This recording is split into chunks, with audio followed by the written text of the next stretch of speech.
बिस्मिल्लाहिर्रहमानिर्रहीम अल्लाहुम्मा सल्लि अला मुहम्मद व आले मुहम्मद। वाजिब होती है वो ये हैं चाँद गिरन, सूरज गिरन, ये पूरे गिरन हो या इनका कुछ हिस्सा गिरन लग जाए, नमाज आयात वाजिब हो जाएगी। इस तरह जलजला आ जाए, उससे भी नमाज आयात वाजिब हो जाएगी।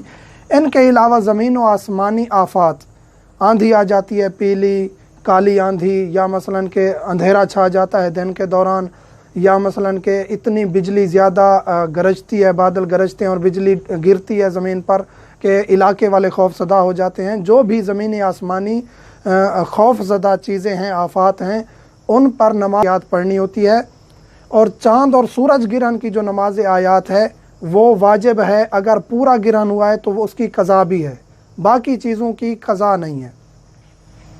चाँद और सूरज गिरन होते ही नमाज वाजिब है गिरन ख़त्म होने तक। नमाज का ये जो गिरन है इसका वाजिब का वक्त ये है कि गिरन लग गया है, उस टाइम नमाज के वजूब का वक्त शुरू होता है गिरन ख़त्म होने तक। तो अगर किसी को मालूम नहीं था, उसका आगे हुक्म आ रहा है, मुकम्मल गिरन हुआ है तो हर सूरत में क़ज़ा होगी। अगर मालूम नहीं था, सो रहे थे, किसी ने बताया नहीं है, और अगर चाँद या सूरज गिरन मुकम्मल हुआ था, मुकम्मल जो है वो गिरन लगा था, तो उसकी क़ज़ा वाजिब होगी, चाहे आपको मालूम नहीं भी था।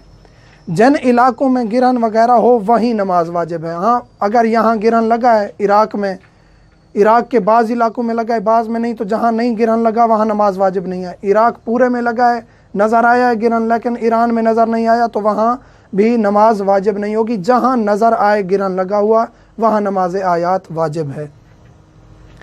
तरीक़ा क्या है?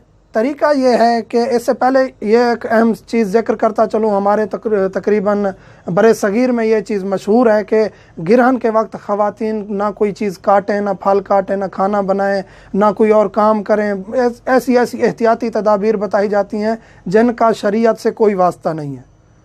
ये नहीं है कि खातून कोई काम ना करे, वो हर काम जो मुबाह काम है या वाजिब काम है वो कर सकती है, उसके लिए कोई हर्ज नहीं है। लेकिन बेहतर है, हर किसी के लिए बेहतर है कि वो उस टाइम नमाज आयात पढ़ने के बाद मुसल्ले पर बैठें या उस टाइम ज़िक्र खुदा करते रहें। लेकिन ये जो है कि बच्चा फ़लाँ पैदा होगा, फ़लाँ पैदा होगा, कटा हुआ नौज़बिल्ला पैदा होगा या इस किस्म का, ये बातें फ़जूल हैं, इनकी कोई अहमियत नहीं है। तरीक़ा ये है कि 2 रकत नमाज़ पढ़नी है। 2 रकत नमाज का तरीक़ा यह है कि हम्द पढ़ेंगे, उसके बाद सूरत पढ़ेंगे, सूरत के बाद रकू में चले जाएंगे, फिर खड़े होंगे, फिर रकू में चले जाएंगे, फिर खड़े होंगे, और खड़े होने के बाद रकू में गए, खड़े हुए, फिर आप अलहम्द और सूरत फिर पढ़ेंगे। 5 रकू करने हैं हर रकत में। बिस्मिल्लाहिर्रहमानिर्रहीम अल्हम्दुलिल्लाहि रब्बिल आलमीन पढ़ के दूसरी सूरत पढ़ के रकू में गए, रकू हो गया, फिर खड़े हो गए, फिर अलहम्द और सूरत पढ़ेंगे, फिर दूसरे रकू में चले जाएंगे, फिर खड़े होकर अलहम्द और सूरत पढ़ेंगे। इसी तरह 5 रकू करने हैं, और इसी तरह दूसरी रकत भी है। बाकी तरीका वही है सुबह की नमाज का, लेकिन इनमें 5 रकू हैं, यानी रकू इजाफी हैं। रकू के बाद खड़े होकर आपने सूरतें पढ़नी हैं। तो इसका एक और तरीका भी है जो शार्ट है, मुख्तसर है। आप अलहम्द पढ़ के सूरत पढ़ें, फिर रकू में चले जाएँ। तो जो आप हम्द के बाद सूरत पढ़ेंगे, जो भी सूरत पढ़ना चाहते हैं उसकी एक आयत तिलावत करें और रकू में चले जाएं, फिर उठ के उसकी दूसरी आयत तिलावत करें, फिर रकू में चले जाएं, उठ के फिर तीसरी आयत। तो आपको अलहम्द और सूरत मुकम्मल जो है ना वो नहीं पढ़नी पड़ेगी। और एक रकत में 5 रकू समेत आप अलहम्द और एक सूरत में वो एक रकत अदा कर सकते हैं।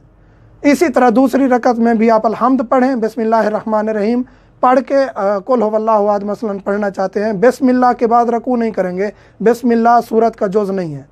तो बिस्मिल्लाहिर्रहमानिर्रहीम कुल हुवल्लाहु अहद कहकर आप रकू में चले जाएंगे, फिर खड़े होंगे, और फिर अल्लाहुस समद कहकर फिर रकू में, फिर उठ के लम यलिद वलम यूलद एक मुकम्मल आयत पढ़ेंगे, फिर रकू करेंगे। 5 रकू हैं।